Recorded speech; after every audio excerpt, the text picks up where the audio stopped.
खुलुमबाय बेयो बड'लेण्ड इंखं टेलिभिजन दिनै 19 जुन 2022 रबिबार खालि सानसेनि फरादखौ नोंथांमोननि खाथियाव लाबोदों आं सदानन्द दैमारिया।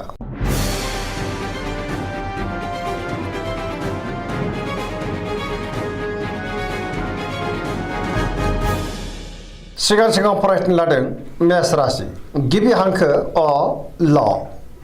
दिनैनि साना जोबोर मोजां गोजोन आरो गाहाम थासारिखौ मोननो हागोन। मावनो लानाय खामानिखौ थि समावनो मावफुंनोबो हागोन। गोसोखौ जोबोर गोजोननाय मोनगोन। देहाया दिनै मोजाङैनो थागोन। बहानिफ्रायबा मोजां खौरां फैनोबो हागौ। रांखावरियाव दिनै जोबोर मोजां होनजायो। गोबां धोन आरजिनो हागोन। आयाबो बांगोन। बेफार फालांगियाव दिनै जोबोर मोजां मुलाम्फा मोननो हागोन।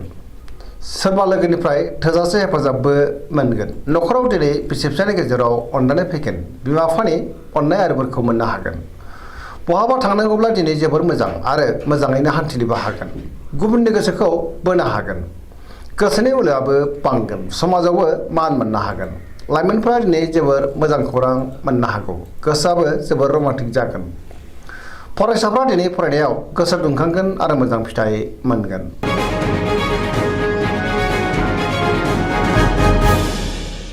वृष राशि गिबि हांखो इ उ ब। दिनैनि साना मोजाङैनो बाबेनलांगोन। गोजोननि आंखाल जानाय नङा। सोरजोंबा बाख्नाय जानोबो हागौ। गोसोखौ दिनै जोबोर गोजोननाय मोनगोन। मावनो लानाय खामानिखौ थि समावनो आरो गोरलैयैनो मावफुंनोबो हागोन। समाजाव मान मोनगोन। रांखावरियाव दिनै जोबोर मोजां अब्लाबो नाथाय खरसायाबो बांगोन। बेफार फालांगियाव दिनै जोबोर मोजां मुलाम्फा मोननो हागोन। न'खराव बिसि फिसायनि गेजेराव अनलायनाय फैगोन। बिदा फंबायनि हेफाजाबखौबो मोननो हागोन। देहाया दिनै मोजाङै थागोन। इयुननि थाखाय मोजां राहा सानखांनो रोंगोन। गुबुननि हेफाजाबखौबो मोननो हागोन। लोगोफोरनि अनसायनायबो मोनगोन। गोसोनि साननायफोरा मोगथाङाव जाफुंगोन। पजिटिभ एनार्जिनि गोहोम गोग्लैगोन।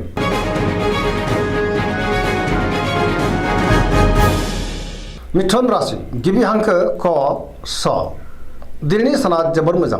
गोबां बिथिङाव जाफुंसार जानो हागोन। गुबुननि अनसायनायखौ मोननो हागोन। गोसोखौ दिनै जोबोर गोजोननाय मोनगोन। गोसोआ जोबोर खुसिबो जागोन। जेरावबो सांग्रां जानो रोंगोन। देहाया मोजाङै थागोन अब्लाबो नाथाय जानाय लोंनायाव सांग्रां जानांगोन। रांखावरियाव जोबोर मोजां आयाबो बांगोन। बेफार फालांगियाव दिनै जोबोर मोजां। न'खराव अनलायनाय फैगोन। समाजावबो मान मोननो हागोन। गोसोनि बोलोआ बांगोन। मावनो लानाय खामानिखौ थि समावनो आरो गोरलैयैनो मावफुंनोबो हागोन। सोरबा लोगोनिफ्राय थोजासे हेफाजाबखौबो मोनगोन। गुबुनजों मोजां सोमोन्दो लाखिनो रोंगोन। लाइमोनफोरनि गोसोआ दिनै जोबोर रमान्टिक जागोन आरो गावबा गावनि गोसोनि साननायखौ फोरमायलायनोबो हागोन। पजिटिभ एनार्जिनि गोहोमबो गोग्लैगोन।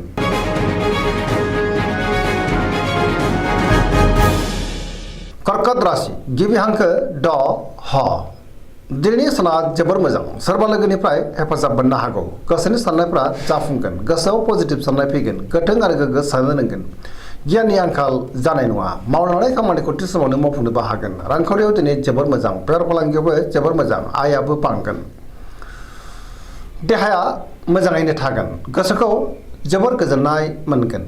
गुबुननि हेफाजाबखौ मोननो हागोन।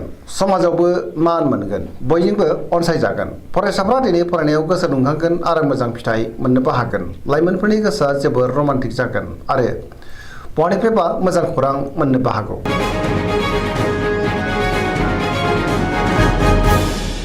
सिंह राशि गिबि हांखो म थ। दिनैनि साना जोबोर मोजां। गोजोनै थानो हागोन। जेरावबो सांग्रां जानो रोंगोन। गोसोखौ दिनै जोबोर सांग्रां मोनगोन। मावनो लानाय खामानिखौ थि समावनो मावफुंनोबो हागोन। सोरबा लोगोनिफ्राय हेफाजाब मोननो हागोन। बहाबा दावबायहैनो एबा हान्थिनो खाबुबो मोनगोन। रांखावरियाव जोबोर मोजां होनजायो अब्लाबो नाथाय खरसायाबो बांगोन। मोननो गोनांखौ दिनै मोननो हागोन। बेफार फालांगियाव जोबोर मोजां मुलाम्फा मोनगोन। गोसोनि साननायखौ गुबुननो फोरमायनोबो हागोन। न'खराव बिसि फिसायनि गेजेराव अनलायनाय फैगोन। समाजावबो मान मोननो हागोन। गुबुनजों मोजां सोमोन्दो लाखिनो रोंगोन। देहाया दिनै मोजाङैनो थागोन।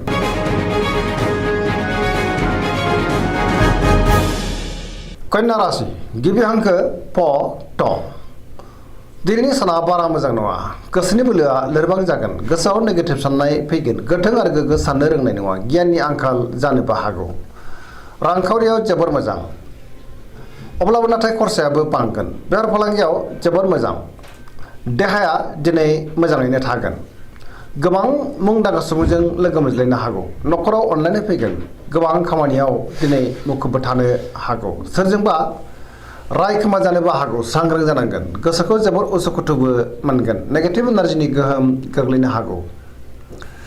लाइमोनफोरा जोबोर आला खाला जागोन।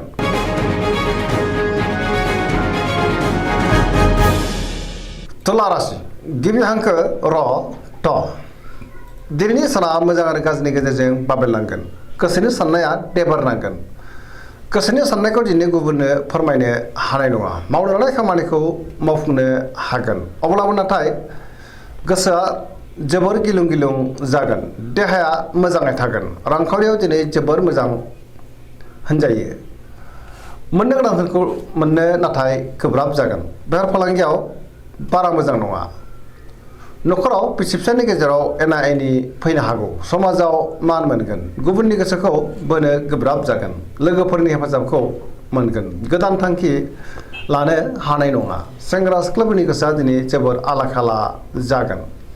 नेगेटिभ एनार्जिनि गोहोमबो गोग्लैनो हागौ।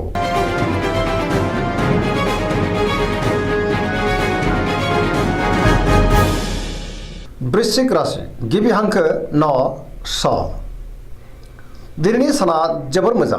सोरजोंबा बाख्नाय जागोन। बयजोंबो अनजागोन आरो गावबो गुबुनखौ अनफिननो रोंगोन। गोसोखौ जोबोर गोजोननाय मोनगोन। समाजाव लोगो लेवा बांगोन। सोरबा गोजाम लोगोजों बहाबा लोगो मोनज्लायनो हागौ। गोसोआव गोग्गो आरो गोथों साननाय फैगोन। मावनो लानाय खामानिखौ थि समावनो आरो गोरलैयैनो मावफुंनो हागोन। गुबुननिफ्राय हेफाजाब मोननो हागोन। गोसोनि साननायफ्रा मोगथाङाव जाफुंगोन। गोसोनि बोलोआबो बांगोन। समाजाव मान मोनगोन। न'खराव दिनै बिसि फिसानि गेजेराव अनलायनाय फैगोन। बिदा फंबायनिफ्राय मोजां खौरां मोननो हागौ। रांखावरियाव जोबोर मोजां। अब्लाबो नाथाय खरसाया बांगोन। बेफार फालांगियाव जोबोर मोजां। देहायाबो दिनै मोजाङैनो थागोन। गुबुननि हेफाजाबखौबो मोननो हागोन। फरायसाफ्रा दिनै फरायनायाव गोसो दुंखांगोन आरो मोजां फिथाइ मोनगोन।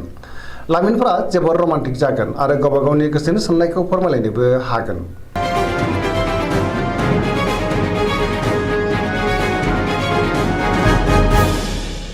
धनु राशि गिबि हांखो ध फ भ दिनैनि साना बारा मोजां नङा। गोबां रोखोमनि जेंनायाव गोग्लैनांनोबो हागौ। गोसोआव गोनो गोथो साननाय फैगोन। मावनो लानाय खामानिखौ थि समावनो मावफुंनो गोब्राब जागोन। माबा नङा माबा मोनसे हेंथा फैनो हागौ। गोसोनि साननायफ्रा देबारनांगोन। रांखावरियाव मोजां। अब्लाबो नाथाय खरसायाबो बांगोन। मोननो गोनांफोरखौ मोननो हागोन। बेफार फालांगियाव मोजां होनजायो। समाजाव मान मोननो हागोन। देहाया दिनै मोजाङैनो थागोन। न'खराव बिसि फिसायनि गेजेराव अनलायनाय फैगोन। बिदा फंबायनि हेफाजाबखौबो मोननो हागोन। बहानिफ्रायबा नाथाय गाज्रि खौरां फैनोबो हागौ। लाइमोनफोरनि गोसोआ दिनै जोबोर आला खाला जागोन। नेगेटिभ एनार्जिनि गोहोम गोग्लैनो हागौ। सांग्रां जानाया गाहाम।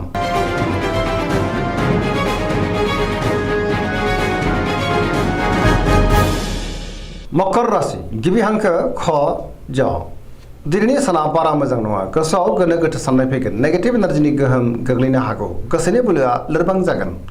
गोसोनि साननायफ्रा देबारनांगोन। समाजाव मानहानि जानांनो हागौ। सांग्रां जानाया गाहाम। रांखावरियाव मोजां। आयाबो बांगोन। मोननो गोनांखौ दिनै मोननो हागोन।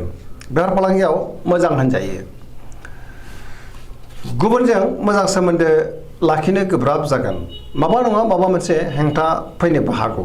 मावनो लानाय खामानिखौ मावफुंनो गोब्राब जागोन। गोदान खामानियाव आखाइ होजेननो हानाय नङा। न'खराव बिसि फिसायनि गेजेराव एना एनिबो फैनो हागौ।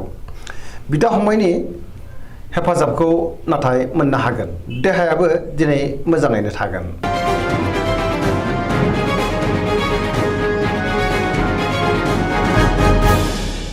कुम्भ राशि गिबि हांखो ग स दिनैनि साना जोबोर मोजां। गोसोआव पजिटिभ साननाय फैगोन। गोथों आरो गोग्गो साननो रोंगोन। गियाननि आंखाल जानाय नङा। गोसोखौ दिनै जोबोर गोजोननाय मोनगोन। मावनो लानाय खामानिखौ थि समावनो आरो गोरलैयैनो मावफुंनोबो हागोन। बहानिफ्रायबा दिनै मोजां खौरां फैनोबो हागौ। गुबुननि हेफाजाबखौ मोननो हागोन। समाजाव मान मोनगोन। गोबां मुंदांखा सुबुंजों दिनै लोगो मोनज्लायनोबो हागौ। रांखावरियाव मोजां। देहायाबो मोजाङैनो थागोन। बेफार फालांगियावबो मोजां होनजायो।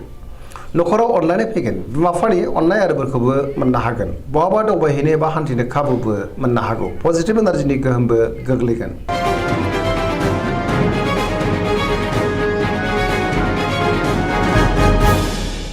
मीन राशि गिबि हांखो ड स दिनैनि साना जोबोर मोजां गोग्गो आरो गोथों साननो रोंगोन गियाननि आंखाल जानाय नङा गोसोखौ दिनै जोबोर गोजोननाय मोनगोन गोसोनि बोलोआबो बांगोन मावनो लानाय खामानिखौ थि समावनो आरो गोरलैयैनो मावफुंनोबो हागोन गोदान खामानियाव आखाइ होजेननोबो हागोन गोसोआव पजिटिभ साननाय फैगोन गावनि गोसोनि साननायखौ गुबुननो फोरमायनोबो हागोन लाइमोनफोरा दिनै जोबोर रमान्टिक जागोन आरो गावबा गावनि गोसोनि साननायखौ फोरमायलायनो हागोन देहाया मोजाङै थागोन अब्लाबो नाथाय जानाय लोंनायाव सांग्रां जानांगोन रांखावरियाव दिनै जोबोर मोजां आयाबो बांगोन बेफार फालांगियाव मोजां होनजायो न'खराव बिसि फिसायनि गेजेराव अनलायनाय फैगोन सोरजोंबा बाख्नाय जानोबो हागौ पजिटिभ एनार्जिनि गोहोम गोग्लैगोन दिनैनि राशि फरायनाया एसेनोसै जोबनायाव बेखौनो खावलायो जाहाथे नोंथांमोना सानफ्रामबो जोंनि बे बड'लेण्ड इंखं टेलिभिजनखौ नायबाय थायो आरो साबस्क्राइब खालामो लोगोसे लाइक खालामो आरो शेयार खालामो